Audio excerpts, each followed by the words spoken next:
Hello everyone, my name is Aditya Tiwari. आज के इस वीडियो में मैं आपको समझाने वाला हूँ कि भारत का इवोल्यूशन कैसे हुआ। भारत ने कैसे एक वक्त पे आसमान को छुआ, बुलंदियों को छुआ, ज्ञान के आसमान को छुआ, और एक ऐसा वक्त आ गया कि यही भारत किसी और के गुलामी के नीचे जीने लगा। किसी और ने इस पर आकर कब्जा कर लिया और इसको रौंद दिया पूरी तरीके से। और फिर भारत ऊंचाइयों की ओर कैसे बढ़ रहा है। तो पूरा एक इवोल्यूशन है भारत का। एक और आपने शब्द सुना होगा, इंडिया, दैट इज भारत, जो हमारे कॉन्स्टिट्यूशन में लिखा हुआ है। तो हम उसी इंडिया का बात करेंगे, उसी भारत का बात करेंगे। कहाँ से आया ये और आज कैसा है, बीच में कैसा था और इतिहास में कैसा था। आपके सामने ये जो पिक्चर दिख रहा है ना, ये ह्यूमन इवोल्यूशन को दिखाता है कि किस तरीके से इंसान आया। पहले तो जानवर थे हम, आज भी जानवर हैं, बहुत सारे लोग जानवर हैं, बस इंसानी रूप में है, मानवता उनके अंदर है नहीं। मानव दिखते हैं पर मानवता नहीं है। जैसे भगवान होते हैं, गॉड, और उनका एक क्वालिटी है गॉडलीनेस, ठीक है। वैसे ही ह्यूमन है, ह्यूमन का एक क्वालिटी है कि वो ह्यूमैनिटी शो करता है। पर आज मैक्सिमम लोगों के अंदर वो ह्यूमैनिटी मिसिंग है। ह्यूमन तो लोग बन चुके हैं, सभ्य लोग हो चुके हैं, पर ह्यूमैनिटी मिसिंग हो गया है। तो आप देख सकते हैं कि किस तरीके से इवोल्यूशन हुआ। सबसे पहला जो जानवर कहा जा रहा है इस पिक्चर में आप देख सकते हैं, वो है ऑस्ट्रालोपैथिकस, ठीक है, ऑस्ट्रालोपैथिकस। ये 4.5 मिलियन ईयर्स एगो हुआ था। ध्यान से समझना, कितना, ये कोई 4,000 साल 5,000 साल पुराना बात नहीं हो रहा। 4.5 मिलियन ईयर्स मतलब आप समझो कि 1 मिलियन में 10 लाख होता है, तो 4.5 मिलियन होता है, ऑलमोस्ट 45 लाख साल पहले ये था। जो कि आप कद काठी देखोगे तो ठीक ठाक है, आज के इंसान के कद काठी के जैसा है। 2 पैर पे चल रहा है पहली बार, वरना इससे पहले हम लोग, या हम लोग नहीं, वही जो प्रजातियां होंगी वो 4 पैरों पे चला करती होंगी। ये पहली बार 2 पैरों पे चलने लग गया करीब 45 लाख साल पहले।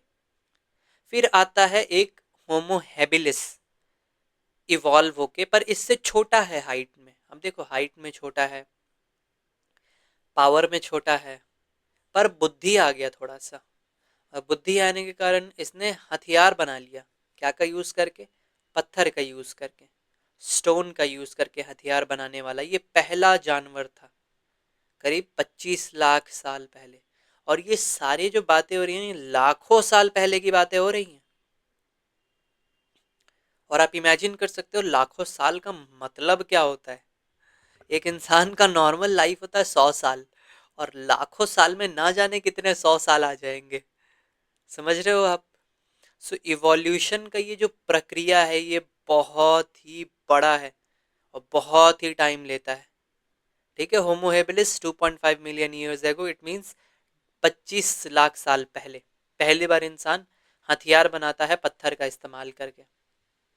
फिर होमो इरेक्टस, ये पहली बार आग का इस्तेमाल करना जान जाता है कि आग का कैसे यूज करे, या पहली बार इसने आग को जलाया खुद से। समझ रहे हो? और आग जला लेने से इंसान के अंदर एक असीम शक्ति आ गया। जानवर आग से डरते हैं, और आपके पास अगर आग है तो आप जानवरों को डरा सकते हो। तो ये चीज हुआ 16 लाख साल पहले, पहली बार होमो इरेक्टस ने आग जलाया। और आप देख सकते हो कि होमो इरेक्टस तक तीनों नंगे हैं, तीनों में से किसी ने भी कपड़ा नहीं पहन रखा है, ठीक है। और थोड़ा हेयर भी कम हो गया, आप देखो तो इसका बॉडी पे, यहाँ हेयर बहुत ज्यादा है बॉडी पे, फिर यहाँ भी हेयर ज्यादा है बॉडी पे, और यहाँ हेयर बॉडी पे कम हो रहा है धीरे धीरे, ठीक।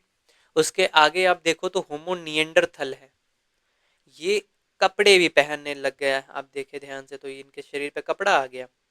और भाला बनाना सीख गए ये पत्थर का यूज करके।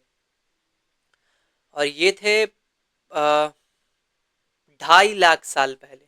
2.5 मिलियन नहीं, नहीं 2.5 मिलियन नहीं, 2.5 लाख साल हो जाएगा। मिलियंस के टर्म में छोड़ो, अब क्या जाना।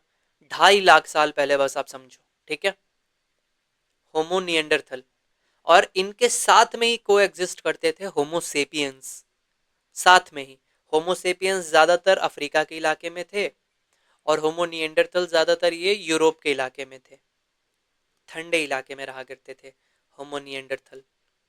और ज्यादा पावरफुल थे होमो निएंडरथल होमोसेपियंस के मुकाबले शारीरिक संरचना में। पर होमोसेपियंस टिक गए, जिंदा रह गए और इवॉल्व कर गए। होमो निएंडरथल बेचारे मारे गए, पता नहीं कोई कारण रहा होगा, ये नहीं बच पाए। तो हम जो आज इवॉल्व्ड प्रजाति हम जो हैं, हम होमोसेपियंस से निकल के आए हैं, जो कि 2 लाख साल पहले इवॉल्व होना चालू हुआ था। क्या? होमोसेपियंस 2 लाख साल पहले इवॉल्व होना चालू हुए थे ये। सो ये इवोल्यूशन है इंसान का, और आज भी इवोल्यूशन हो रहा है। पर इवोल्यूशन का जो टाइमलाइन है वो लाखों सालों में है। तो बदलाव नहीं दिखेंगी आपको 100 साल, 150 साल, 200 साल पे। बदलाव आते हैं लाखों सालों में, ठीक है। Now this is a timeline. ये टाइमलाइन बहुत इंपॉर्टेंट है।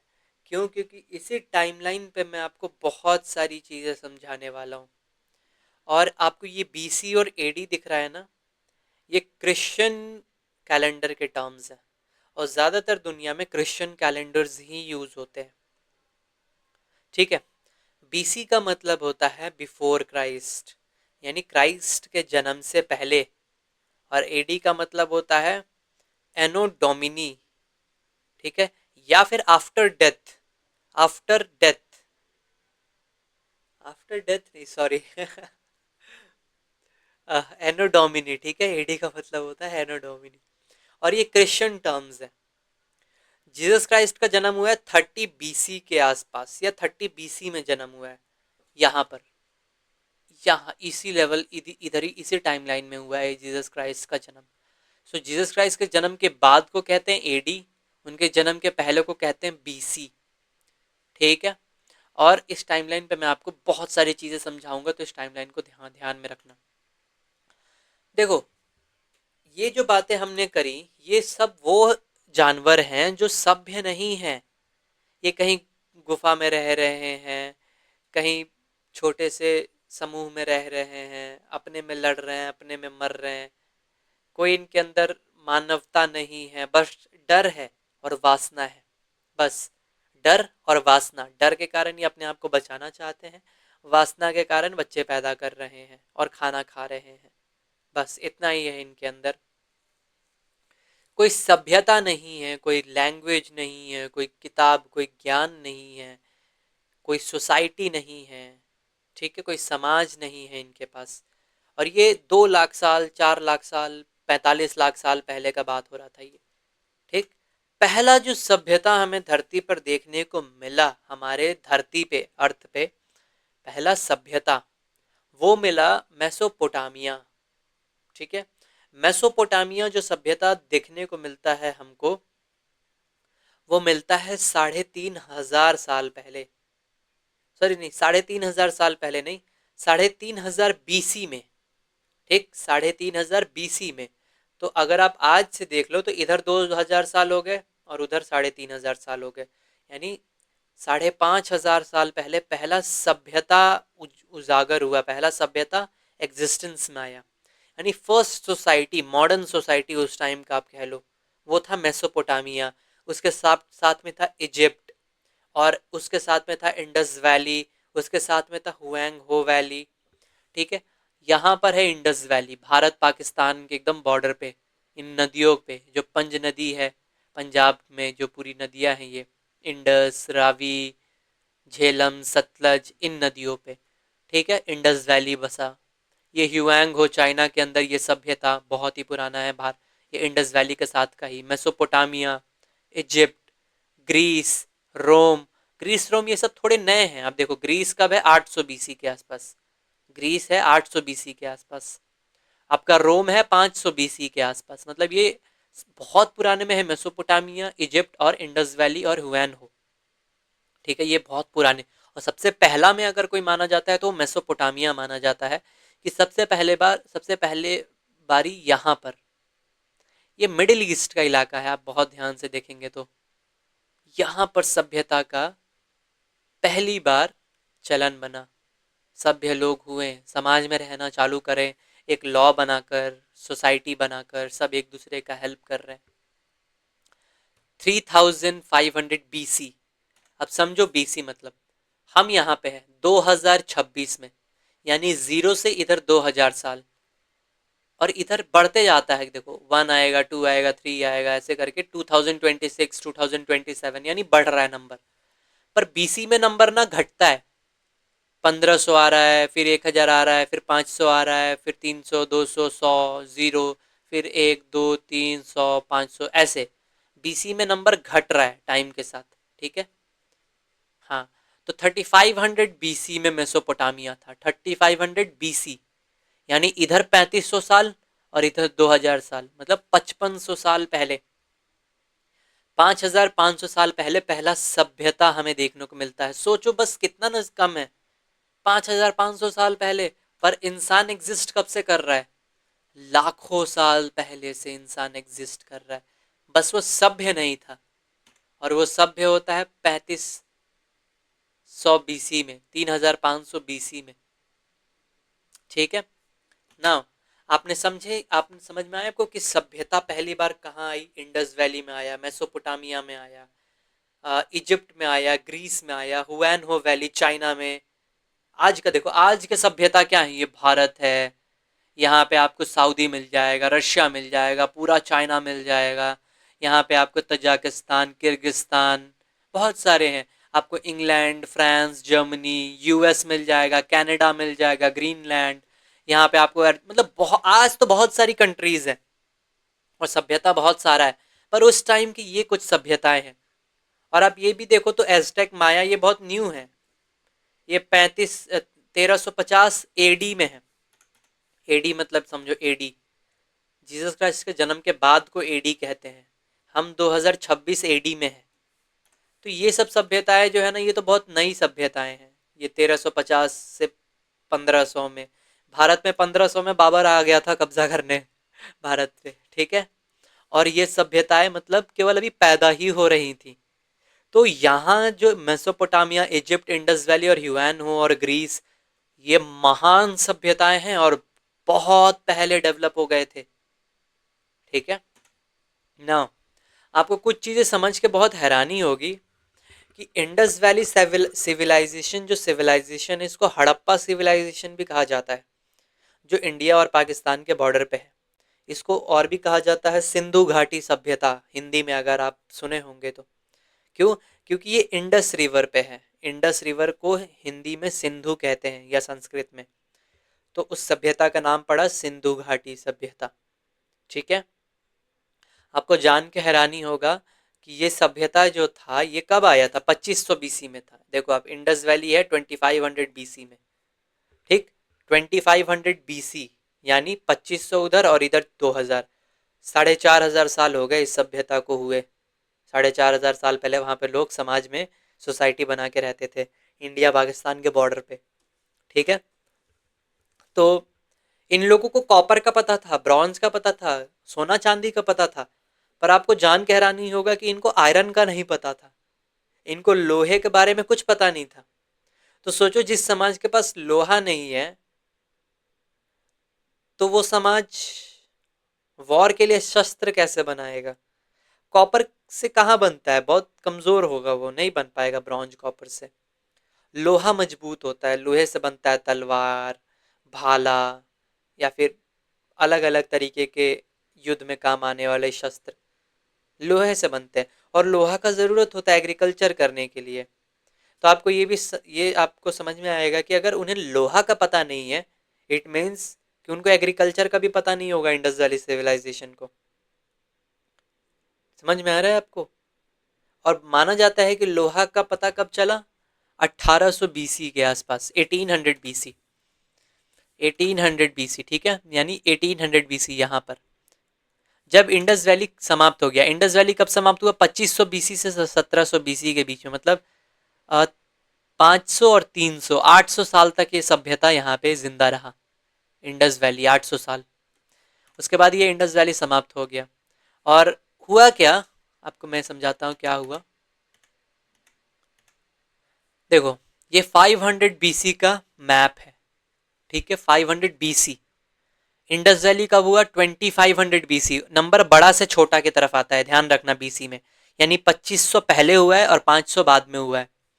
तो 2500 बीसी के आसपास यहाँ पे इंडस वैली था। ये देखो इंडस रिवर वाला है ना, ये सतलज है, चेनाब है, इस एरिया में इंडस वैली था सिविलाइजेशन। तो 1700 बीसी आते आते ना ये सिविलाइजेशन खत्म होने लगा और लोग इधर की ओर आ गए, नॉर्थ ऑफ इंडिया की तरफ, गंगे वैली की तरफ आ गए, जो गंगा नदी है ना, गंगा नदी की तरफ आके बस गए। तो यहाँ पर आप देखो कितने सारे आपको यहाँ पे ये सिटीज दिख रहे हैं उस समय के, और इनको कहा जाता है महाजनपद, ठीक है। जब इंडस वैली वाले समाप्त हो गए तो इधर की ओर वो लोग शिफ्ट हो गए होंगे, बहुत सारे लोग। तो बहुत सारे सिटीज पैदा हो गए, वत्स जैसे कोसाला, माला, वृज्जी, वेदेहा, साका, पंचाला, कुरु, अंगा, मगध, काशी, अवंती, भोजा, विदर्भ, कलिंग, ठीक है। तो ये सारे सिटीज पैदा हो गए 1700 बीसी के आसपास। और 1700 बीसी में ही फिर इनको लोहा का पता चला होगा और इन्होंने फिर खेती करना चालू किया होगा। और ये जो गंगा वाला प्लेन है, नॉर्थ इंडिया का प्लेन, ये खेती के लिए भी बहुत फायदेमंद प्लेन है, तो इनको बहुत हेल्प हुआ, ठीक है। तो 1800 बीसी में इन्हें आयरन का पता चला होगा, तो उन्होंने फिर खेती करना चालू कर दिया होगा नॉर्थ इंडिया में आके। सो ग्रीस, इजिप्ट, चाइना और इंडिया, पहले तो ये नाम नहीं था ग्रीस का, चलो ग्रीस नाम था, इजिप्ट का इजिप्ट नाम था, पर चाइना का हुआन हो वैली नाम था, इंडिया का इंडस वैली सिविलाइजेशन नाम था, या हड़प्पा सिविलाइजेशन था। नहीं, हमने अब दिया है, उन्होंने ऐसा तो नाम नहीं दिया होगा, क्योंकि जो इंडस वैली सिविलाइजेशन का जो स्क्रिप्ट है बॉस्ट्रोफेडॉन, जिस लैंग्वेज में उन्होंने लिखा है, अपने ज्ञान को लिखा है, या अपने भाषा जो उनका था, उसको हम आज तक समझ नहीं पाए हैं। आज तक उनको समझा नहीं जा चुका है कि वो क्या कहना चाहते थे इंडस वैली वाले। So Greece, Egypt, China, India, they all have mythology in which there are gods with unlimited power and humans very powerful, but all that were just imagination, fiction.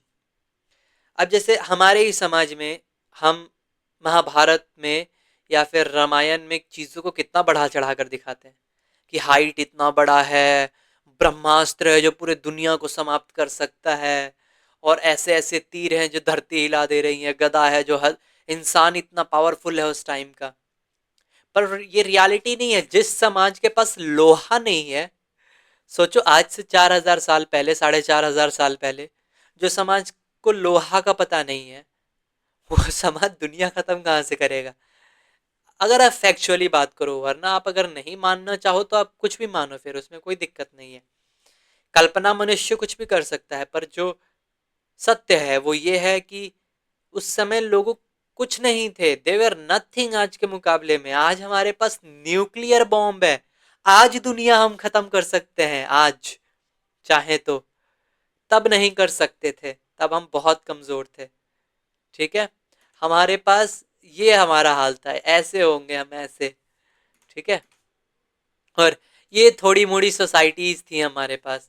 और संस्कृत का आप बात करें तो संस्कृत डेवलप ही हुआ है Indus valley के बाद। ये इंडस वैली का जो भाषा है वो संस्कृत नहीं है, यानी आप आज से 4500 साल पहले संस्कृत एग्जिस्ट नहीं करता था, 5000 साल पहले। संस्कृत एग्जिस्ट कर रहा है इंडस वैली के समाप्त होने के बाद।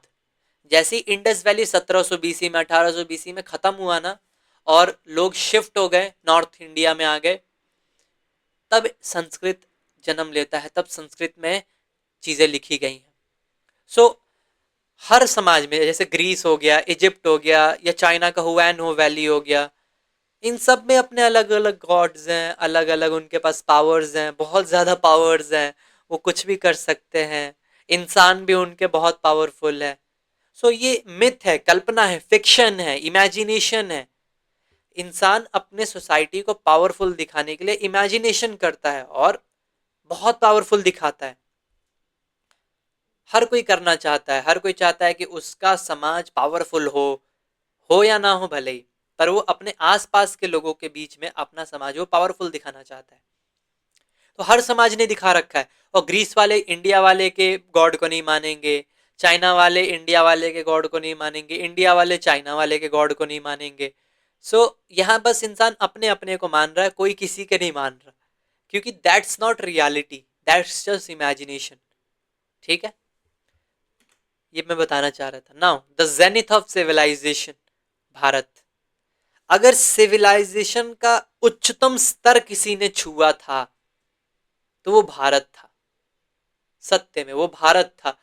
सबसे पहले अगर किसी ने उच्चतम स्तर छुआ था सिविलाइजेशन का तो वो भारत था। कैसे? इसके कारण, उपनिषदों के कारण, वेदों के कारण, महाभारत, श्रीमद् भगवत गीता के कारण, हमारे पुराणों के कारण। इंसान ज्ञान लिखना सीखा, इंसान लिखना सीखा, इंसान ने ज्ञान का प्रचार करना सीखा, इंसान इंसान बनने के राह पे निकल पड़ा तब। और ये कब हुआ है? ये हुआ है जब इंडस वैली का समापन हो गया और इंडिया, नॉर्थ इंडिया में वो लोग आ गए। ऋग्वेद बना, ऋग्वेद लिखा गया 1500 बीसी के आसपास, यानी आज से पैता नहीं 3500 साल पहले, 3500 साल पहले ऋग्वेद सबसे पहले लिखा गया। और ये भारत का उच्चतम शिखर है। इसके बाद से दोबारा ऐसा कुछ आज तक लिखा नहीं जा सका हमारे समाज में। क्यों? यही समाज का प्रॉब्लम है कि समाज, पीक तो एक ही बार आता है ना, फिर डाउनफॉल आता है और फिर एक बार आएगा पीक। तो हम डाउनफॉल देख चुके हैं, अब हमारा फिर हो सकता भी साल लगे, 200-300 साल हमारा पीक आने में। फिर आप देखो हमारे 4 वेद, ऋग्वेद, सामवेद, यजुर्वेद, अथर्ववेद, ये लिखे गए हैं इसी 1500 से 800 बीसी के बीच में। फिर हमारे उपनिषद लिखे गए, वेदों को लिखने के बाद उपनिषद 900 बीसी से 300 बीसी के बीच में। ठीक है, महाभारत लिखा गया हमारे 800 से 900 बीसी के बीच में, या 4 बीसी, 4 बीसी में, पता नहीं, आई थिंक 400 बीसी के बीच में लिखा गया होगा। नहीं, महाभारत लिखा गया 8th और 9th सेंचुरी बीसी, वही 800 से 900 बीसी के बीच में। आपका भगवत गीता भी 400 बीसी में लिखा गया है, रामायण 400 बीसी में। तो ये हमारे महान शास्त्र हैं जिसमें ज्ञान दिया गया, ज्ञान लिखा गया और इंसान के सभ्यता को उच्चतम शिखर दिया गया हमारे समाज में। और अब देखो उपनिषद को पूरी तरह कंप्लीट होने में 300 साल लगे, मतलब एक बार में कोई थोड़ी ना इतना कुछ लिख सकता है। धीरे धीरे समाज में नए नए नए नए नए ऋषि आते गए, नए नए गुरु आते गए, उन्होंने अपना ज्ञान दिया और लोग फिर उसको लिखते गए, ऋषियों लिखते गए। तो धीरे धीरे इवोल्यूशन के साथ ज्ञान बना, पर इसी दौरान बना 1500 बीसी से 1 एडी तक, यानी जब तक जीसस क्राइस्ट का जन्म हुआ है तब तक भारत का वो उच्चतम शिखर था 1500 साल का। ठीक है, टाइमलाइन पे आते हैं, उच्चतम शिखर देखते हैं भारत का। ये पीरियड जो है ना 1500 बीसी से शून्य, ये है भारत का उच्चतम शिखर। ये इस दौरान भारत ने ऊंचाइयों को छुआ है। इस दौरान भारत ने अपना स्तर बहुत ऊंचा कर लिया था। और आपको मैं एक और चीज बता दूं, ये 500 बीसी में ना बुद्ध जन्म हुए थे, बुद्ध का जन्म हुआ था, महावीर का जन्म हुआ था यहाँ पर। वेद लिखे लिखे जा चुके थे, उपनिषद इनके टाइम पे अभी लिखे जा रहे थे। ठीक है, और जीसस क्राइस्ट का जन्म यहाँ पर हुआ है और मोहम्मद साहब का जन्म यहाँ पर हुआ है कहीं पे, और हम आज यहाँ पे हैं। ठीक है, तो ये है भारत का उच्चतम शिखर।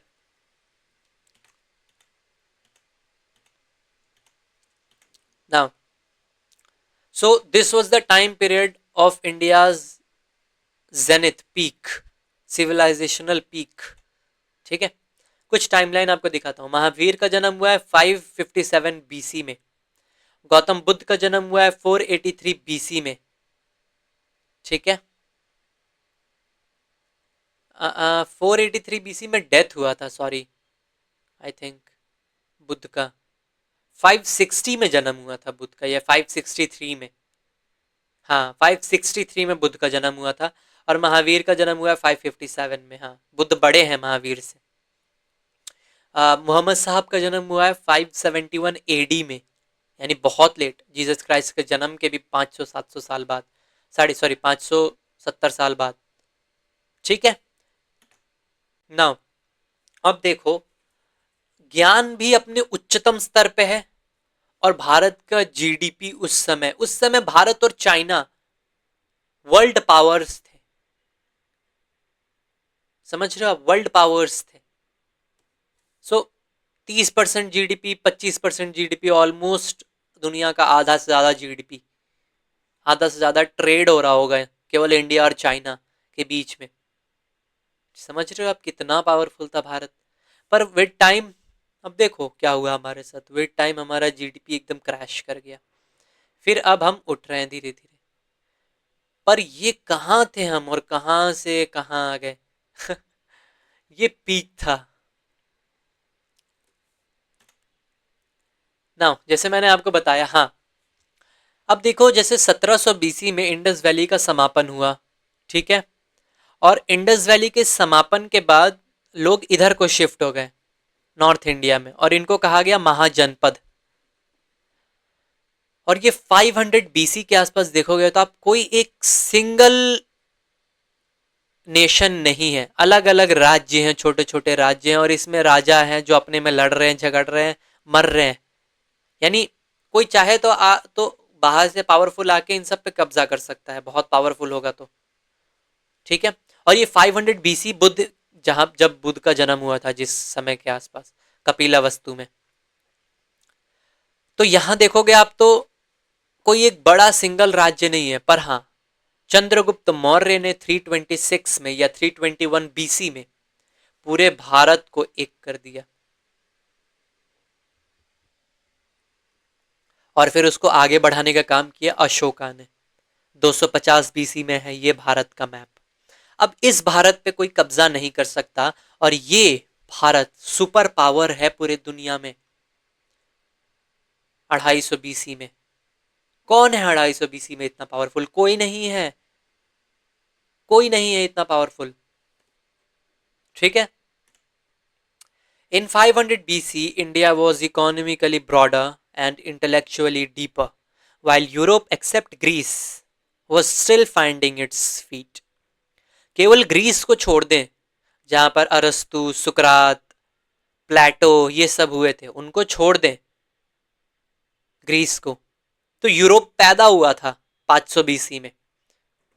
यूरोप पैदा हुआ था अभी 500 बीसी में, या 1000 बीसी में। वो असभ्य थे, वो पैदा हुए थे, समझ रहे हो आप। और उस समय भारत इंटेलेक्चुअली पीक था, अपने पीक पर, इकोनॉमिकली और इंटेलेक्चुअली अपने पीक पर था भारत 500 बीसी में ना।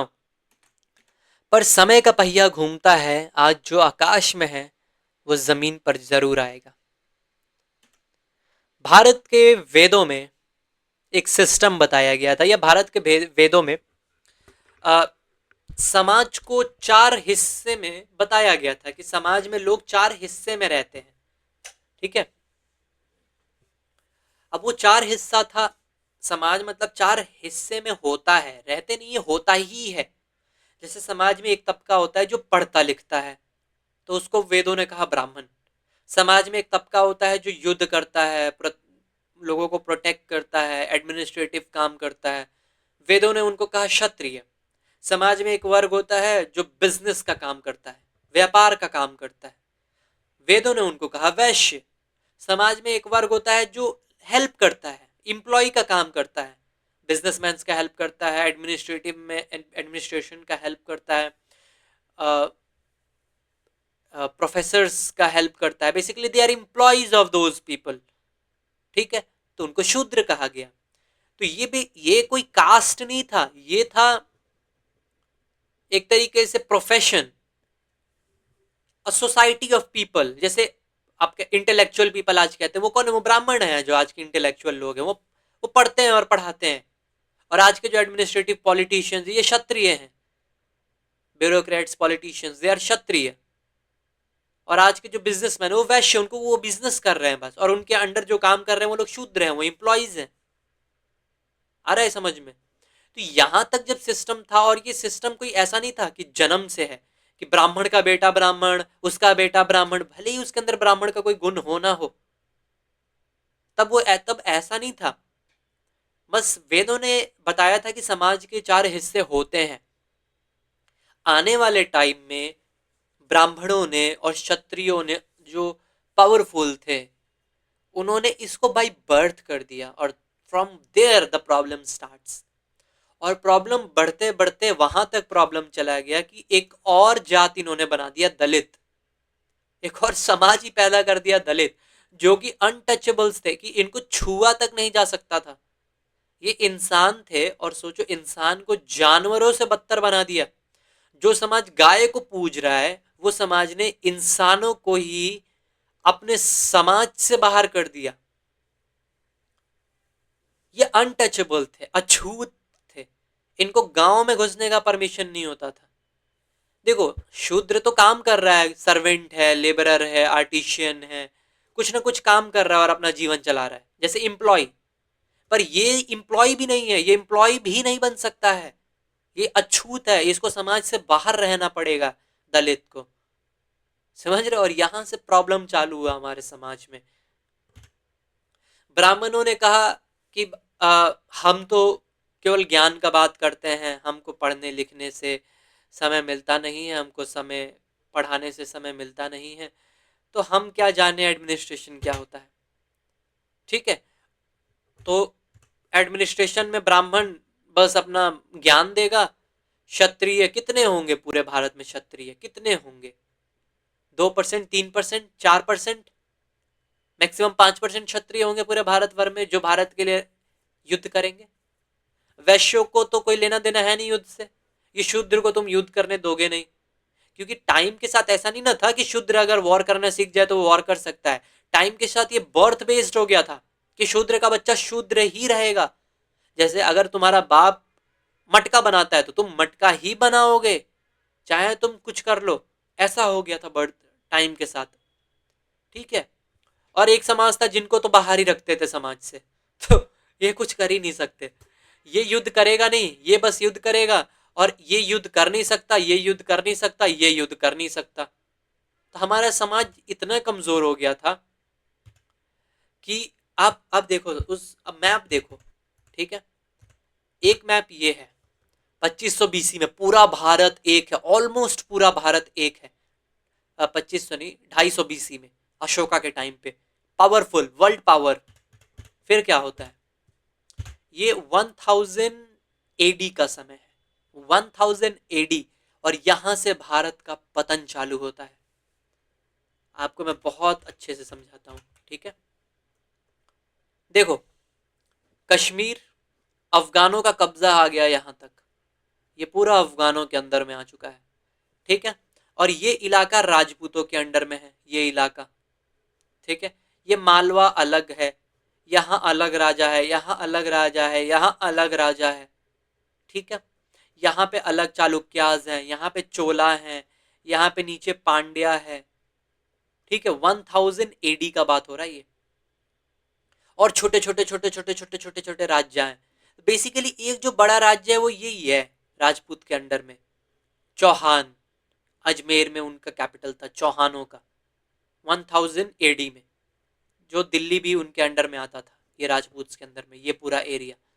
और ये पूरा एरिया अलग, ये पूरा एरिया अलग, यहाँ अलग अलग राजा, सब अलग अलग राजा हैं, अलग अलग, चोला अलग, पांड्या अलग, चालुक्य अलग, कलिंगा अलग है, बिहार अलग है, बंगाल अलग है, कन्नौज अलग है, कन्नौज में राठौर्स का राज है, ग्वालियर में किसी और का राज है। ठीक है, देवघर में किसी और का राज है। तो ये हाल हो गया कि भारत अलग अलग अलग अलग किंगडम्स में बट गया। एक जो सबसे बड़ा किंगडम था राजपूतों का 1022 एडी में, ये इलाका, जिस पर गजनी से अटैक होता है। अब मैं आपको समझाता हूं कैसे। The downfall of Hindus and the rise of Muslim empire. ना, मोहम्मद ऑफ गजनी सबसे पहला इंसान जिसने भारत पर आक्रमण करना चालू कर दिया, और वो भी भयानक आक्रमण। सोमनाथ को 17 बार लूटा। कितनी बार? 17 बार ये इंसान एक ही जगह पे आके अटैक कर रहा है, 17 बार। और सोचो हम लोग क्या कर रहे हैं, हमारे राजा क्या कर रहे हैं कि एक इंसान एक जगह पे 17 बार आके अटैक कर रहा है, लूट रहा है और चला जा रहा है। हम कर क्या हम कर क्या रहे थे? What we were doing at that time? और आसपास के राजा क्या कर, ये लोग कर क्या, इनके अंदर कोई एकता का नाम का चीज ही नहीं था। और समाज के लोग क्या कर रहे हैं? भाई तुम कुछ करो, अपना संगठन बनाओ, मिलिट्री बनाओ, वॉर करो कुछ तो। 17 बार एक इंसान एक बार आके लूट के चला गया, चलो पता नहीं था, दूसरी बार चला गया, तीसरी, 17 बार। जस्ट इमेजिन हमारा समाज किस कंडीशन में होगा, जस्ट इमेजिन। यह हमला किया 1026 में, 17 बार अटैक किया ये सोमनाथ मंदिर को।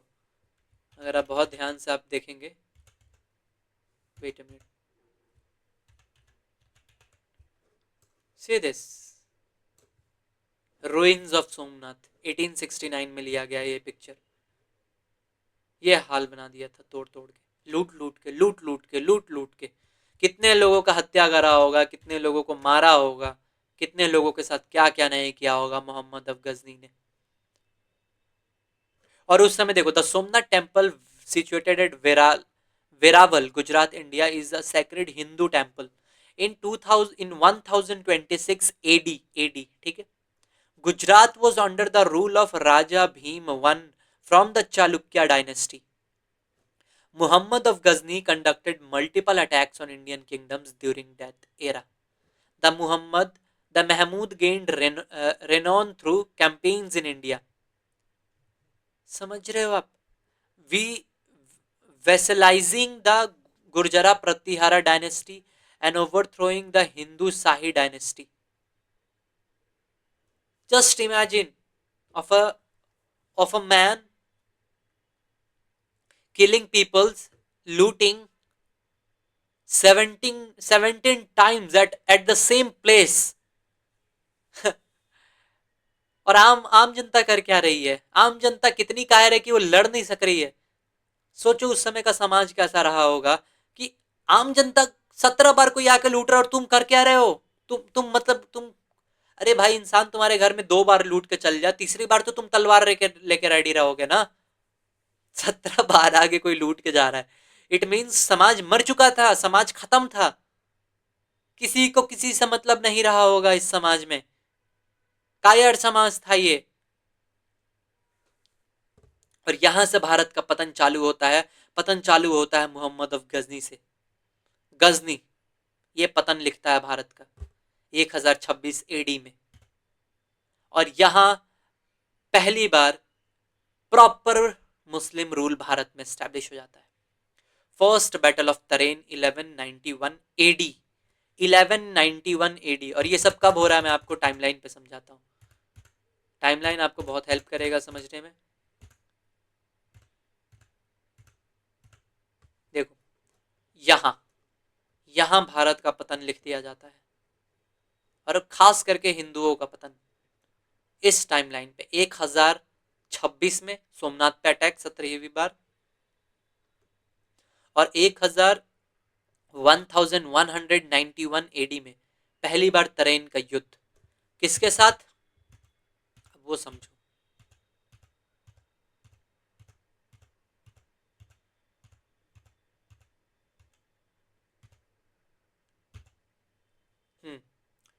फर्स्ट बैटल ऑफ तरेन 1191 एडी किसके किसके बीच में होता है? मुहम्मद गोरी, मुहम्मद गोरी और पृथ्वीराज चौहान के बीच में होता है, राजपूत डायनेस्टी ऑफ अजमेर। आपको मैंने बताया ना, ये इस एरिया पे, ये अजमेर का राजपूत डायनेस्टी चौहान्स, इस पे अटैक करता है यहां से कौन? मोहम्मद गोरी अटैक करता है। पहला युद्ध होता है 1191 में, बैटल ऑफ तरेन, जिसमें पृथ्वीराज चौहान मोहम्मद गौरी को हरा देते हैं और जान बख्श देते हैं, और ये बच के चला जाता है। पृथ्वीराज चौहान इसका जान बख्श देते हैं। ठीक है, होता क्या है तो ये देखो, उस समय के 1191 एडी, ये चौहान, ये एरिया था जिनके अंडर में चौहानों का राज्य था। अजमेर कैपिटल था, दिल्ली भी उनके अंदर आया करता था, और ये तरेन था, यहाँ पे युद्ध हुआ होगा। भटिंडा, यहाँ पंजाब में भटिंडा है ना, उसके आसपास तरेन है यहाँ पे। और उस समय परमार्स अलग है, चंडेला अलग है, प्रतिहार अलग है, गढ़वाल, कश्मीर, सोलंकीज, यादव ये ईस्टर्न गंगाज, नीचे ककातियाज, पांड्याज, चोलाज, यहाँ पालाज, पता नहीं कौन कौन है। गुप्ता डायनेस्टी वाले भी रहे होंगे कुछ कुछ, पता नहीं कौन कौन है, पर but no one came to help him, no one came to help him. सब अपना अलग अलग अलग अलग, ये सब अपने में लड़ते हैं, सब अपने में लड़ते हैं। ये हाल था भारत का 1191 में। और यही भारत एक वक्त अशोका के टाइम में एक था, एक। और 1191 में क्या हुआ, ये पहला वॉर हुआ तरेन में, जिसमें पृथ्वीराज चौहान ने हरा दिया गौरी को, और गौरी का जान बख्श दिया और जाने दिया। तो गौरी ने क्या करा, 1192 में, एक साल बाद फिर लौट के आया। और जब वो दोबारा लौट के आया तो मोहम्मद गौरी ने पृथ्वीराज चौहान को हरा दिया और कत्ल कर दिया। और वहां से चालू हो जाता है मुसलमानों का कब्जा इस पूरे एरिया में। और वो लोग टर्की से आए थे, टर्की, जो आज का टर्की है ना, टर्की, उसने कब्जा करा पहली बार भारत के एक एरिया पे, और दिल्ली पे कब्जा कर लिया 1192 में, सेकेंड बैटल ऑफ तरेन में।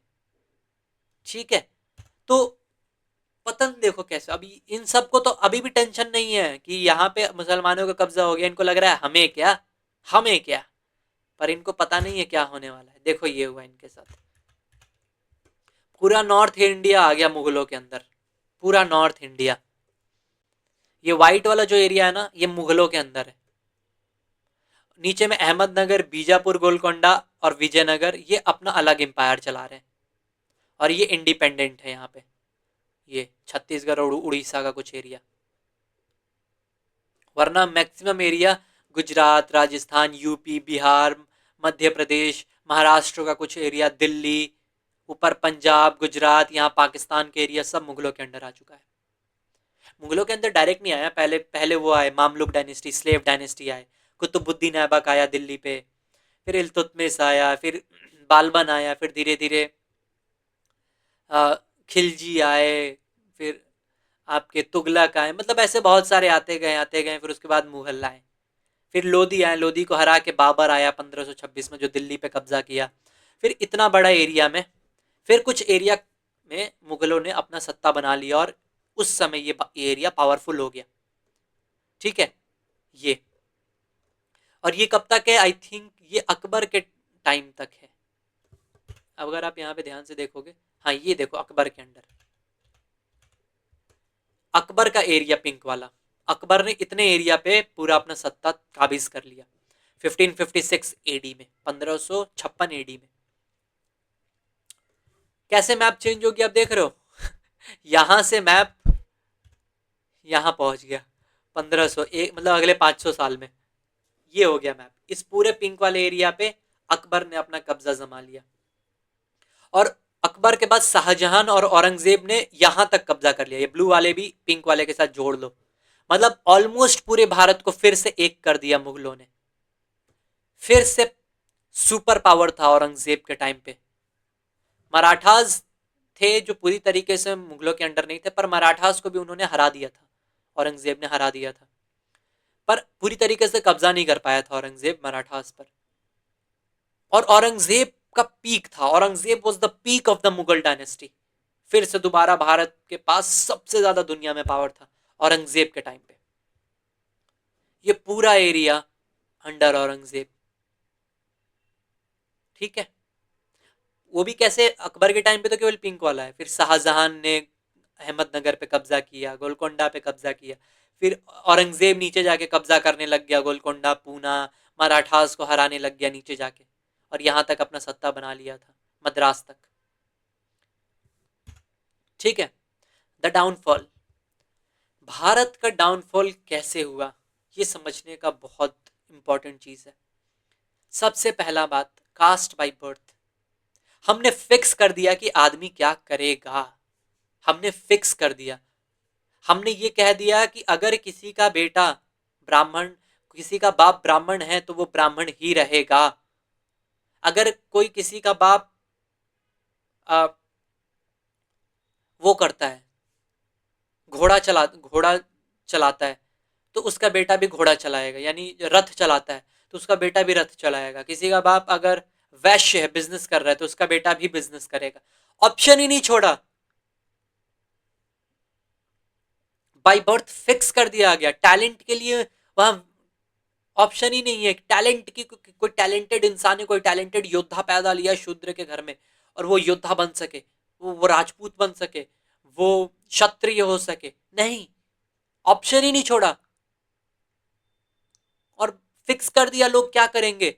तो अब जो बिजनेस कर रहा है उसको फिर वो क्यों टेंशन ले भाई, वो क्यों टेंशन ले कौन आके किससे वॉर कर रहा है। ये जाएगा, राजपूत मरेगा, क्षत्रिय जाएगा, लड़ेगा, मरेगा, हमें क्या है, हम पे कोई भी राज करे, हमको तो टैक्स ही देना है, हम दे देंगे टैक्स।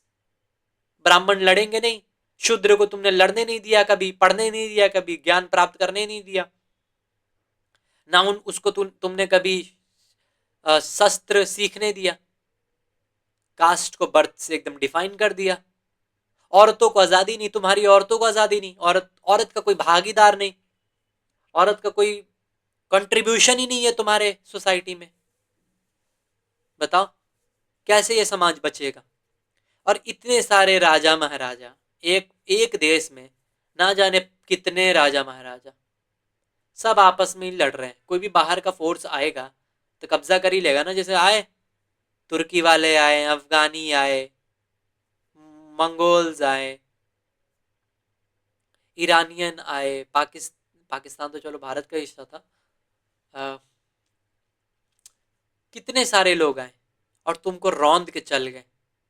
क्यों? क्योंकि तुम एक नहीं थे, और दूसरा साइंस पर फोकस नहीं था। हमारा ज्ञान डेवलप हुआ कब हुआ? 1000 BC में। उसके बाद से हमारा कोई ज्ञान डेवलप ही नहीं हुआ, हम उनको ही पकड़ के बैठ गए। वो गीता, महाभारत, पुराण, वेद, उपनिषद, उसके आगे हमने दोबारा उससे ऊंचा कुछ बनाया ही नहीं, और ना बना सके। डाउनफॉल आ गया। यूरोप ने बना लिया, यूरोप ने बना लिया, यूरोप हमसे आगे निकल गया।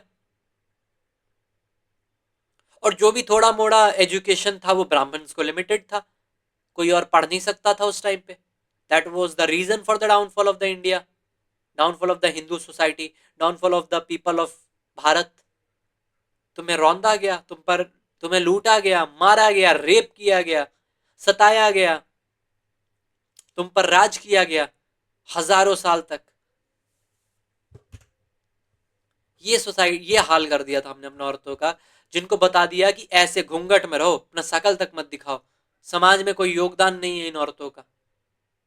क्या होगा हमारे समाज का? ये सती प्रथा।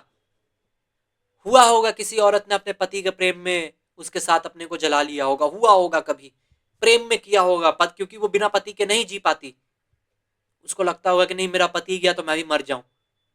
किसी ने किया होगा, उसको फोर्सफुल कर दिया हमने, फोर्सफुली रिचुअल बना दिया। बताओ, ये तो समाज है।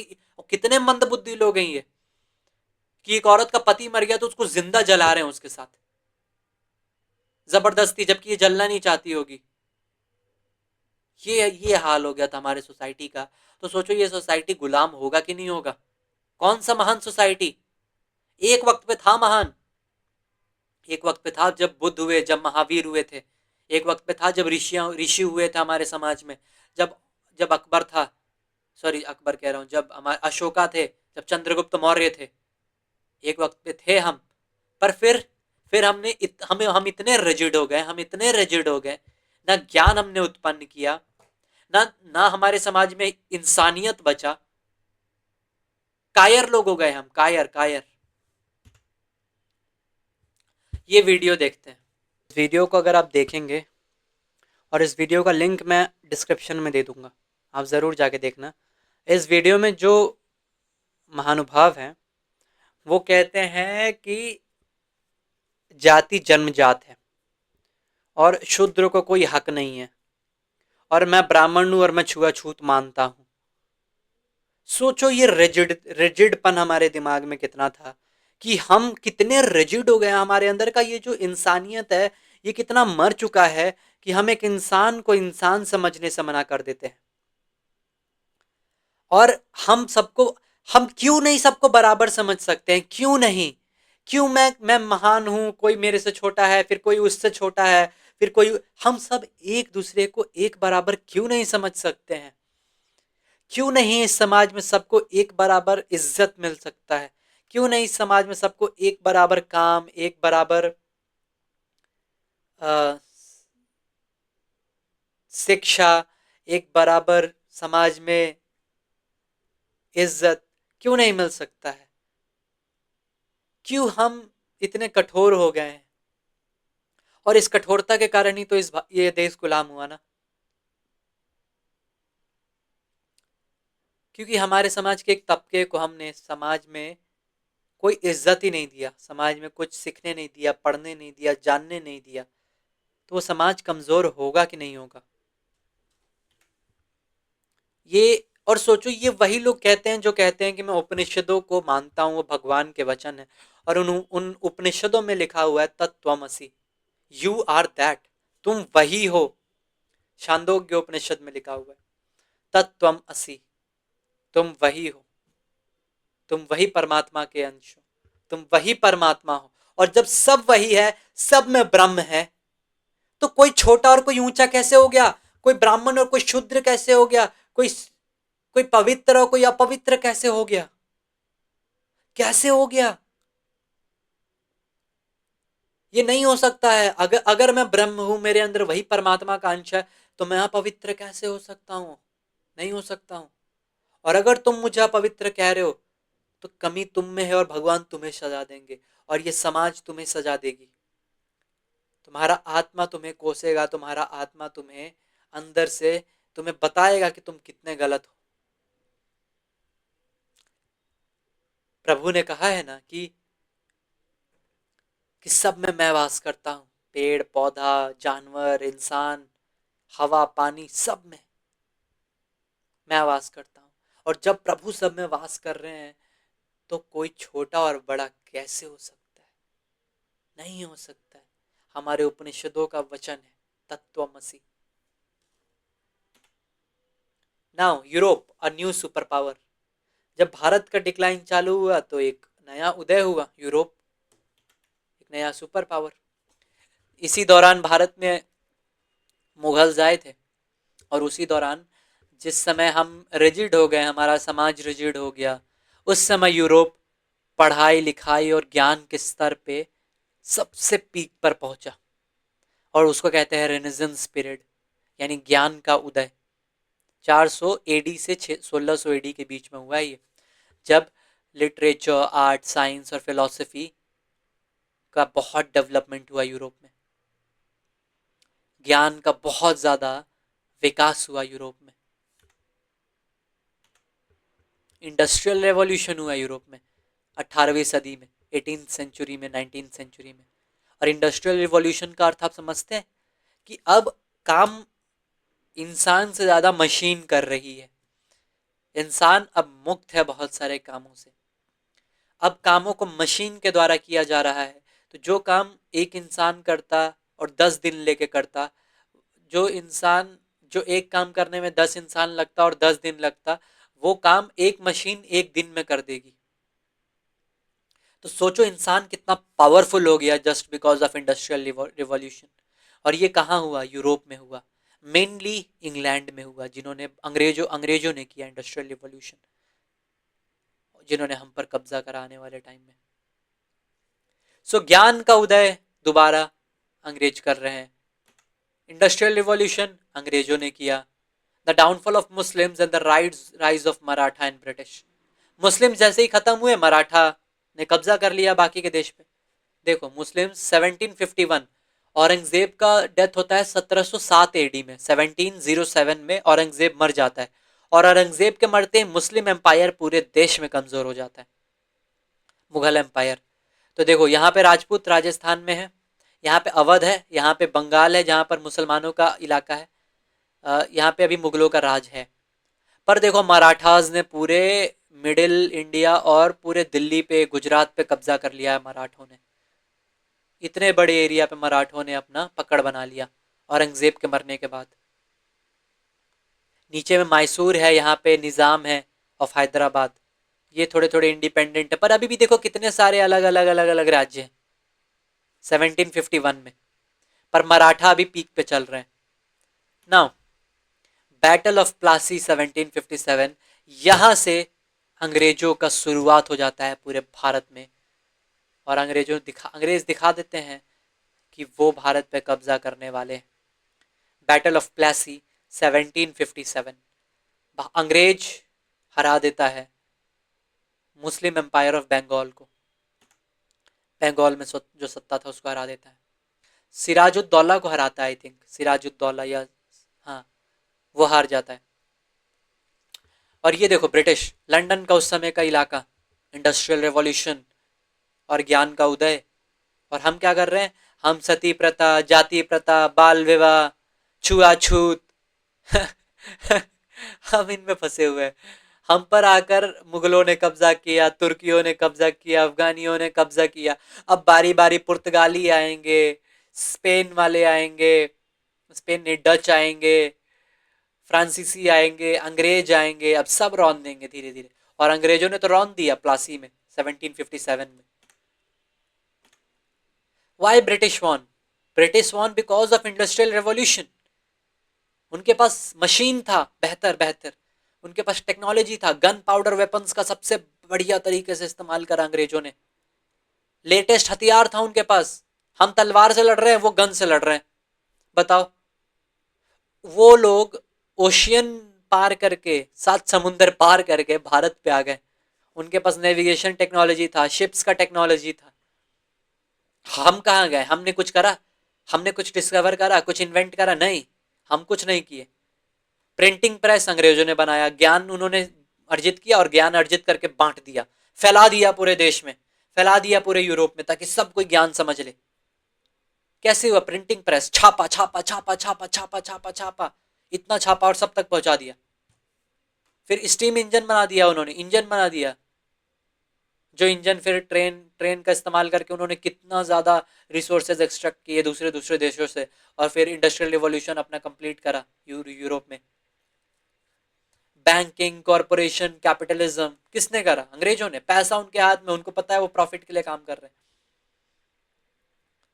हमारे समाज में ऐसा कुछ है ही नहीं। हमारे समाज में योग्यता नाम का कोई चीज ही नहीं बचा था। तुम शूद्र हो, भले ही तुम योग्य हो, पर तुम्हें शूद्र वाला ही काम करना पड़ेगा, ये था हमारे समाज में। तुम वैश्य हो, भले ही तुम कितने ही शक्तिशाली हो, तुम्हें युद्ध करना कितना ही भली भांति आता हो, पर फिर भी तुम युद्ध नहीं कर सकते, तुम क्षत्रिय नहीं हो सकते, तुम्हें वैश्य ही रहना पड़ेगा। ये हमारे समाज का दुर्भाग्य था। देखो 1797 में, 57 में पहली बार 1757 में प्लासी का युद्ध जीता। फिर धीरे धीरे यहाँ पूरा बिहार पे और बंगाल पे कब्जा कर लिया अंग्रेजों ने। यहाँ कब्जा कर लिया, यहाँ यहाँ कब्जा कर लिया। पीला वाला अंग्रेजों का एरिया है और बाकी एरिया अभी प्रिंसली स्टेट्स के अंदर है। फिर 1840 आते आते देखो अंग्रेजों ने कितना एरिया कब्जा कर लिया। और 1857 आते आते जब पहली बार बगावत हुआ था भारत में, ऑलमोस्ट पूरे भारत पे कब्जा कर ही लिया अंग्रेजों ने। और जो भी इलाके ये आपको दिख रहे हैं छोटे छोटे, ये अंग्रेजों के अंडर आ चुके थे। इन्होंने अंग्रेजों का वो पावर को स्वीकार कर लिया था कि हाँ, कि हम अंग्रेजों के अंडर रहेंगे। अंग्रेजों ने इन पे कब्जा नहीं किया, पर इन्हें कहा कि तुम अपना सत्ता चलाओ, पर हमें टैक्स देना, वरना हम तुम पे कब्जा कर लेंगे। तो ये अंग्रेजों को टैक्स देते थे अपना सत्ता चलाने के लिए। ये जो एरिया बीच में बचा हुआ है ये सब। तो ये हाल हुआ भारत का। क्यों हुआ? सोचा आपने कभी? और ये देखो किस कंडीशन में, जब अंग्रेज यहाँ से गए तो हम लोगों को छोड़ के गए। ये कैसे लोग भेड़ बकरियों की तरह ट्रेनों पर बैठ कर एक जगह से दूसरे जगह जा रहे हैं। ये कंडीशन है भारत का। देखो इन लोगों को, ये हम थे, ये हमारे पूर्वज थे। ये देखो क्या हुआ था, अंग्रेज जब ये देश छोड़ के जा रहे थे तो डायरेक्ट एक्शन डे, सी 16 अगस्त को हुआ था। Over 170 person were killed and over 1000 injured during the day. Just see the people of India. ये भूखमरी, बेरोजगारी, अनपढ़ता, ये हाल हो गया था भारत का। और इस कंडीशन में ये देखो हमारे लोग भूखमरी के कारण खाने को नहीं है, खाने को समझ लो, खाने को नहीं है इस समाज के पास। See this poverty in India at the eve of independence. National Planning Committee of 1936 noted the appalling poverty of undivided India. There was lack of food, clothing, housing, of every other essential requirement of human existence. At the time of independence, the incidence of poverty in India was about 80%. 80% लोग गरीबी रेखा से नीचे थे। यानी 100 में से 80 लोग यहाँ पे गरीबी रेखा से नीचे थे। समझ रहे हैं आप इस चीज को? आज भारत में पॉवर्टी रेट पता है कितना है? आज 25%। आज उस समय 80%, 80%, 100 में से 80 लोग गरीबी रेखा से नीचे खाने को तड़प रहे हैं जब भारत को आजादी मिल रहा था। Just imagine the condition. और एट दैट टाइम अंग्रेजों ने हमारे लिए एक परमानेंट दुश्मन छोड़ के चले गए, पाकिस्तान, जिनको वेस्ट फंड करेगा, हमेशा फंड करेगा कि इंडिया को तुम भरमाए रखो, फंसाए रखो। एंड स्टिल यू थिंक कि नेहरू ने गलत करा जेएनके मैटर को यूएन में ले जाके?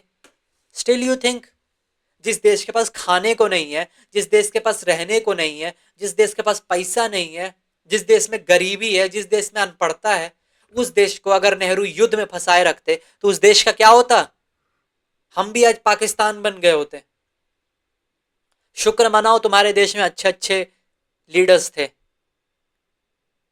कितना तुम्हारे पास पैसा था? कब तक तुम पाकिस्तान से इस जम्मू एंड कश्मीर के लिए युद्ध लड़ते रहते?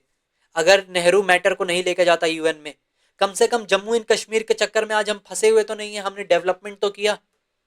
वरना इतना कमजोर नहीं था पाकिस्तान कि तुम जम्मू एंड कश्मीर उससे लड़के छीन लेते उस वक्त पे। पाकिस्तान पूरी तरीके से लड़ा भी नहीं था जम्मू एंड कश्मीर के लिए, क्योंकि पता था कि जम्मू एंड कश्मीर के लिए वो पूरी तरीके से लड़ नहीं सकता है डायरेक्ट। वो पीछे से सेना भेजा हुआ था पाकिस्तान में। पर वो सीधे सीधे जब लड़ने लग जाता ना, वॉर डिक्लेयर हो जाता है इंडिया और पाकिस्तान के बीच में जम्मू एंड कश्मीर के लिए, तो हमारा कितना रिसोर्स बर्बाद होता, कितने लोग मारे जाते हैं। क्या वो सोचो, क्या वो सही था उस समाज के लिए जिस समाज में खाने को नहीं है? जो समाज का ये कंडीशन है, जो समाज का ये कंडीशन है, जो समाज का ये कंडीशन है, जो समाज का ये कंडीशन है, इस समाज को युद्ध चाहिए। सोचो तुम, ये समाज एक एक एक छोटे से टुकड़े के लिए युद्ध करे। Just imagine the condition of that time कि नेहरू ने कितना सही करा जम्मू एंड कश्मीर के मैटर को यूएन में ले जाके, कि चलो 70 साल तक वो मैटर कम से कम पड़ा है, उसमें कोई आगे कुछ हुआ नहीं, ना पाकिस्तान ने कुछ किया ना हमने कुछ किया, और हमें टाइम मिल गया डेवलपमेंट करने के लिए। पर उस टाइम अगर हम इन चक्करों में पड़ जाते ना, लड़ाई झगड़ा के चक्कर में, तो हमारा सारा पैसा आर्मी के हाथ में चला जाता, आर्मी गोला बारूद खरीद के लड़ते रह जाती और आम जनता मर जाती, आम जनता बर्बाद हो जाती, देश बर्बाद हो जाता। और पाकिस्तान से तुम कब तक लड़ते? क्योंकि इसको तो पैसा मिल जाता ना कहीं से लड़ने के लिए, वेस्ट फंड कर देता, वेस्ट खरीदने के लिए दे देता इसको। तुमको कहां से पैसा मिलता? तुम कहां से पैसा लाते लड़ने के लिए? और तुमको लड़ते ही रहना था पाकिस्तान से। सोचो केवल पाकिस्तान से हम लड़ रहे हैं सालों साल, ऐसा ही क्या ये सही रहता? ये था भारत का। Just see India. अभी इस देश पे कोई कब्जा, इस भूभाग पे कोई कब्जा नहीं करेगा तो क्या करेगा? 550 से ज्यादा राजा रजवाड़े इस देश में थे, 550 से ज्यादा। जब अंग्रेज छोड़ के गए तो ये इंडिया का मैप था। ये इतने छोटे छोटे छोटे छोटे छोटे छोटे छोटे छोटे राज्य में राज कर रहा है सब। ये कंडीशन था देखो। जब अंग्रेज छोड़ के गए तो कह कर गए जिसको इंडिया के साथ मिलना है मिल जाओ, जिसको पाकिस्तान के साथ मिलना है मिल जाओ। वो शुक्र मनाओ तुम इनका, सरदार वल्लभ भाई पटेल का शुक्र मनाओ कि आज के टाइम पे भारत ऐसा दिखता है। वरना भारत ऐसा दिखता, यहाँ थोड़ा यूपी बिहार एक होता, ये पंजाब उंजाब का एरिया एक होता, पर बीच में हैदराबाद अलग होता।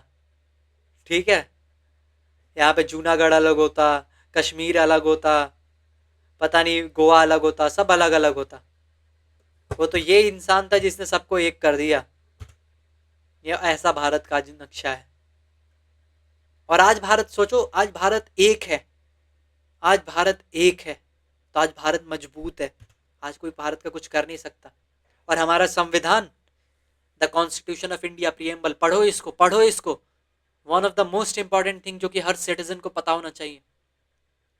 We the people of India having solemnly resolved to constitute India into a sovereign, socialist, secular, democratic republic and to secure to all its citizens justice, liberty, equality, fraternity in our constituent assembly this 26th day of November 1949, do hereby adopt, enact and give to ourselves this constitution. जो समाज सती प्रथा, बाल विवाह, जाति प्रथा, छुआछूत इसमें फंसा हुआ था, वो समाज क्या कह रहा है? वो समाज जस्टिस का बात कर रहा है, न्याय का बात कर रहा है कि हर किसी को न्याय मिलेगा, हर किसी को आजादी मिलेगा, हर किसी को सम्मानता मिलेगा, इक्वालिटी मिलेगा। यहाँ पे भाईचारा होगा हर किसी के बीच में, कोई ऊंचा और कोई नीचा नहीं होगा। ये सॉवरेन होगा, कोई और देश इस पे कोई इन्फ्लुएंस नहीं कर सकता हमारे देश पे। हमारा देश समाजवाद को हम समाजवाद का पालन करेगा, हर किसी के लिए काम करेगा। सेक्युलर होगा, कोई धर्म कोई पंथ एक दूसरे के ऊपर नहीं चढ़ सकता। डेमोक्रेसी होगा, यहाँ पे जनता का राज होगा, जनता का। समझ में आ रहा है हमारा संविधान क्या संविधान है? जो संविधान न्याय, आजादी, जीवन का बात कर रहा है, समानता का बात कर रहा है जो संविधान। और उस संविधान को गाली देने वाले आज बहुत सारे लोग मिल जाएंगे आपको, सीधे संविधान। और ये संविधान ने हमको क्या क्या नहीं दिया। हमारा एक उपनिषद है, बृहदरण्यक उपनिषद, जो कहता है अहम ब्रह्मास्मि, यानी मैं ही वो हूं, मेरे अंदर ही वो परमात्मा है। Truth is not outside you, God is not somewhere far, it is your deepest awareness. अहम ब्रह्मास्मि यानी मैं ही ब्रह्म हूं। और जब मैं ही ब्रह्म हूं तो सब ब्रह्म है, सबके अंदर वही परमात्मा है। और जब सबके अंदर वही परमात्मा है तो कोई ऊंचा नीचा कैसे हो सकता है? तो वही तो कॉन्सेप्ट है हमारे संविधान में, इक्वालिटी। कोई ऊंचा नीचा कैसे हो सकता है? सब बराबर होंगे। Equality of status and opportunity and to promote among them all. सब एक है, सबको बराबर हक है। हमारे अंदर भाईचारा होगा, फ्रेटर्निटी मींस भाईचारा, सब भाई है। यूनिटी होगा, इंटीग्रिटी होगा नेशन का। हम ब्रह्मास्मि, सच सत्य हमारे अंदर है, बाहर नहीं है, और सबके अंदर सत्य है। तो हमारे उपनिषद हमारे कॉन्स्टिट्यूशंस में है। लिबर्टी मतलब आजादी, इनर फ्रीडम, मोक्ष, आजादी है इस समाज में तुम्हें जीने का। तुम्हें सबका, तुम्हें इक्वालिटी मिलेगा, कोई यहाँ ऊंचा नीचा नहीं है। तत्वमसी, तुम भी वही हो, तुम भी वही हो, मैं भी वही हूं, कोई ऊंचा नीचा नहीं है। जस्टिस, आज के समाज में सबको न्याय मिलेगा। और धर्म क्या कहता है? धर्म न्याय देता है, धर्म सबको न्याय देता है। सोशलिज्म, समाजवाद, कलेक्टिव वेलफेयर, सर्वभूत हित, यानी सबका हित होना चाहिए, किसी का भी अहित ना हो, सबका हित हो।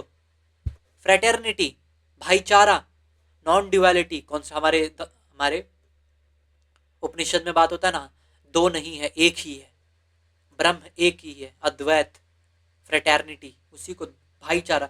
जब सब एक ही है तो सब तो एक हुए ना, वो मेरा भाई हुआ, वो मेरे से अलग नहीं है। दैट इज हमारे उपनिषद, हमारे संविधान में है। Let's thank our freedom fighters, let's thank our then government who manage to keep India grow. शुक्र मनाओ कि हमारा देश किसी महान संकट में फंसा नहीं, फंसा भी तो निकाल लिया गया। ऐसे समाज में लोग थे जिन्होंने आजादी, जिन्होंने जीवन का वैल्यू करा, जिन्होंने विद्या का वैल्यू करा, हम लोगों को पढ़ने का मौका दिया, समाज को उठाकर यहाँ तक लाया। वरना 80% जनता गरीब थी इस समाज की।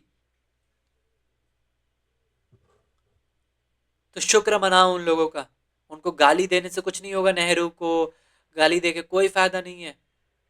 नेहरू ने अपने लेवल पे महान काम किया और हर प्राइम मिनिस्टर ने अपने लेवल पे महान काम किया है।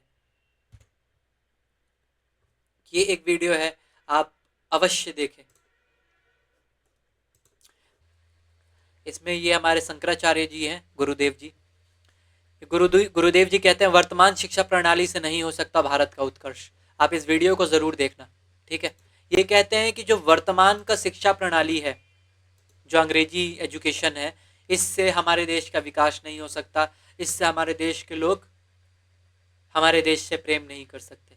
परंतु मैं तो उसी शिक्षा का से निकला हूं। परंतु मैं तो अपने देश से बहुत प्रेम करता हूं। मैं अपने उपनिषदों से बहुत प्रेम करता हूं। मैं अपने समाज से बहुत प्रेम करता हूं। मैं इंसानियत से प्रेम करता हूं। पर मैंने उसी शिक्षा को ग्रहण किया है। ये देखो, ये पता है क्या है? ये है atom bomb. Nuclear bomb. See the size. पहला न्यूक्लियर बॉम्ब जो अमेरिका ने बनाया था। ये है दुनिया को खत्म करने वाला ब्रह्मास्त्र। ये हाल करा था इसने जापान का। बर्बाद कर दिया था 2 शहर जापान के। देखो धुआं, देखो। Just see, just feel this. Feel this. कितना ऊंचाई से लिया गया ये आसमान से लिया गया है, वो जहाज पे से। जब ये बम गिरा है, जस्ट फील दिस। ये कितना ऊंचा उठा है धुआं। ये तो नीचे किस लेवल का हीट पैदा हुआ होगा, सोचो। Just see this. ये है असली ब्रह्मास्त्र। जापान पे गिराया गया था ये। किसने गिराया था? अमेरिका ने गिराया था। उसी इंग्लिश एजुकेशन वालों ने गिराया था। और कुछ मिनटों में लाखों लोग, 1.5 से 2.5 लाख लोग गायब हो गए। लाश तक नहीं बचा। 2.5 लाख लोग राख भी नहीं, पता नहीं गायब ही हो गए वो। ये पावर है एटॉमिक बॉम्ब का। आज सभ्यता इस स्तर पे पहुंच चुकी है। To protect knowledge you need power, and this is reality. इसीलिए भारत के उन महान लोगों ने भारत को भी न्यूक्लियर कैपेबल बना दिया। आज भारत के पास भी 180 से ज्यादा न्यूक्लियर वॉरहेड्स हैं। America, Russia, UK, France, China, Bharat इसमें शामिल हो गया। अगर ये नहीं हुआ होता तो आज हम इतने शांति से नहीं रह पाते। रशिया, यूएस, रशिया, चाइना और इंडिया पावरफुल आर्मीज में है। आज भारत का आर्मी पावरफुल आर्मी है। इसीलिए भारत पे कोई आके कब्जा नहीं कर सकता, भारत को कोई रौंद नहीं सकता। आज भारत पावर के भी शिखर पे है और ऊपर जाएगा। कैसे? और ये कैसे हुआ? इंग्लिश एजुकेशन के कारण हुआ।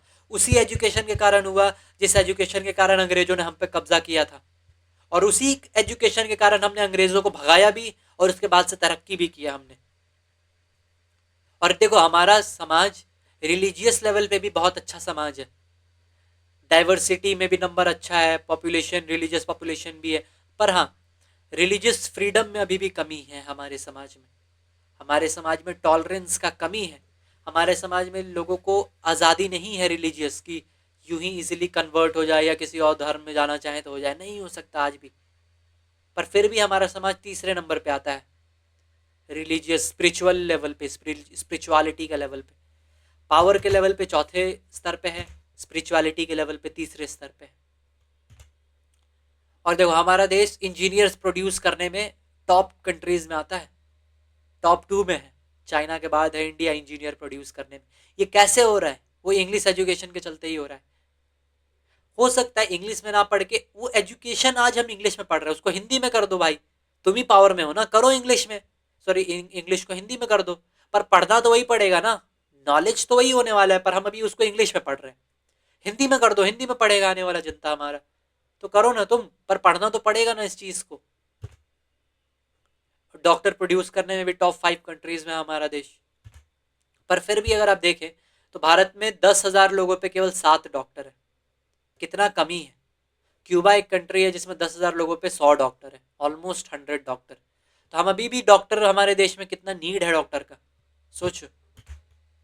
So we have to accept that yes, once we were on top of the world because of our knowledge and ability to do agriculture. But time changed and we lacked the ability to learn new things. We have to let go our ego of that. We knew everything. हमको उस ego को छोड़ना पड़ेगा कि हमको सब पता था। ठीक है, था, अब नहीं है। अब तुम्हें सब पता नहीं है, अब ज्ञान अलग विकसित हो चुका है जिसका बहुत सारी चीजों का हमें ज्ञान अभी भी नहीं है। सो हमें सीखना पड़ेगा। We have to learn. If Europe has something better, then it would be beneficial for us to learn from them. अगर यूरोप के पास, यूएस के पास, चाइना के पास कुछ बेहतर है हमारे से, तो हमें उससे सीखना चाहिए और सीख के उससे बेहतर होना चाहिए ताकि हम इस समाज को और ऊपर ले जा सके। पर कुछ लोग हैं जो पता नहीं किस अंधकार में जी रहे हैं। समाज में एविल है, एविल। अगर हम पावरफुल ना हो, हम केवल लव ही शो करते रह जाएं और हम पावरफुल ना हो, साइंस को डेवलप ना करें, हथियारों को बनाए नहीं, अपने अपने लोगों को पावरफुल ना बनाए, अपने लोगों को अमीर ना बनाए, अपने लोगों को एक अच्छा जीवन ना दे, तो ऐसे कंट्रीज अमेरिका फिर आके कब्जा कर लेगा। उस समय अंग्रेजों ने करा था ना, यूके ने करा था, अब अमेरिका कब्जा कर लेगा। That's why to protect love, to protect knowledge, we need power. So we would again lose our freedom if we didn't stay together and if we didn't value science. अगर हमने science को value नहीं दिया ना, हम कहते रह गए अरे साइंस में वो पावर नहीं है, साइंस अध्यात्म के आगे साइंस कुछ नहीं है। अध्यात्म का अलग काम है, साइंस का अलग काम है। अध्यात्म आपके मन के लिए है, साइंस आपके तन के लिए है।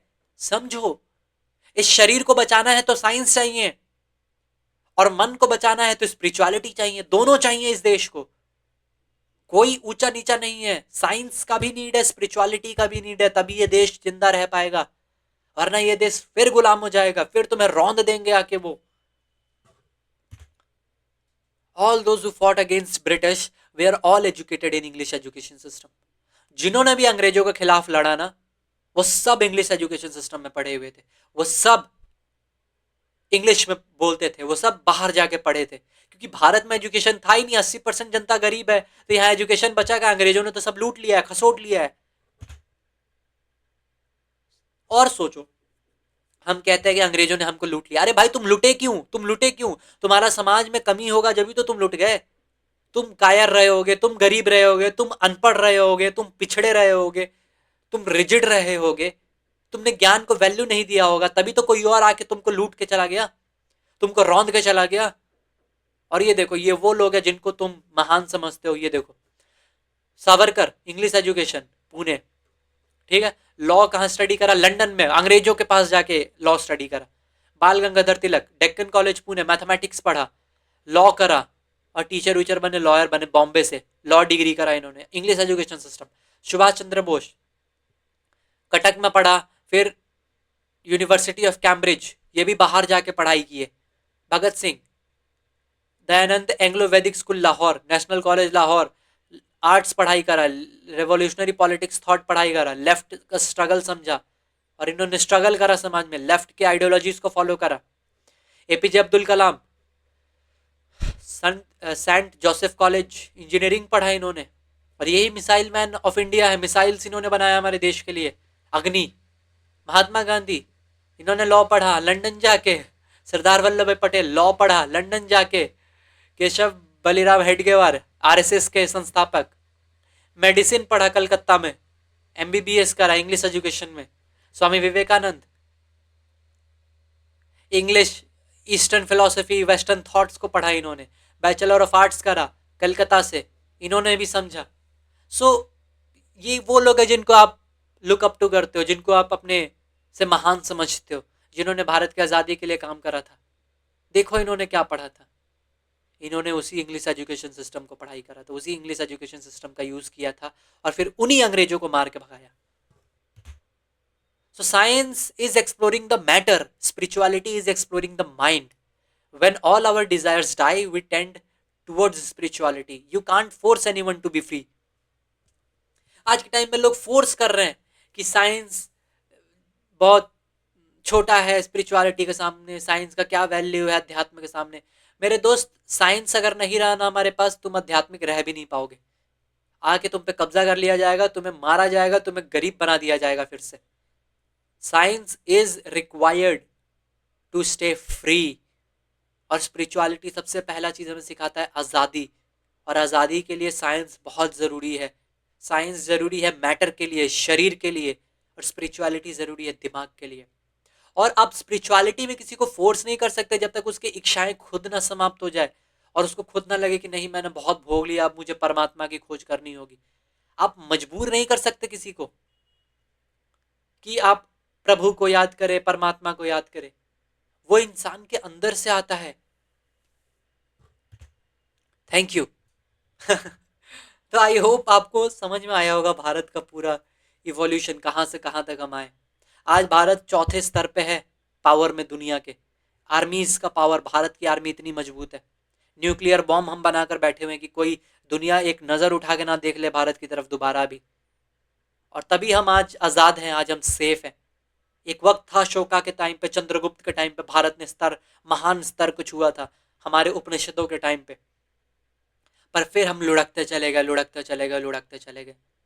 आज हमें फिर उठना पड़ेगा और फिर हमें इस देश में ज्ञान को खोजना पड़ेगा, ज्ञान उजागर करना पड़ेगा, साइंस के फील्ड में भी, अध्यात्म के फील्ड में भी।